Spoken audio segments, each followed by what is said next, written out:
The community of Waterhouse in St. Andrew is set to benefit from the construction of a first-class multipurpose sports court through the Pocket Rocket Foundation. Multiple Olympic and World Championship gold medalist Shelley Fraser-Price, who hails from the community, made the announcement at the recent Pocket Rocket Foundation Gala and fundraiser in Kingston.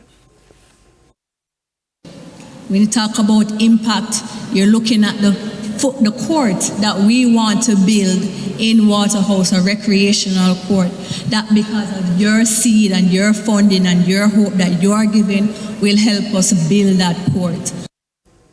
Meanwhile, Fraser-Price made an impassioned plea for safer inner-city communities across Jamaica, including Waterhouse. She noted that this is an area in which the Pocket Rocket Foundation is striving to create an impact. I remember when I was in high school and it was time to go home from track meets in the night. Usually, I'll be the last person to be dropped off because I lived in Waterhouse.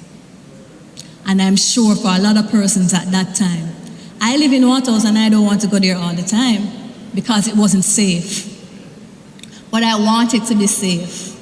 I want to show people that no matter where you're from or what's happening, you can decide that you want to change the cycle.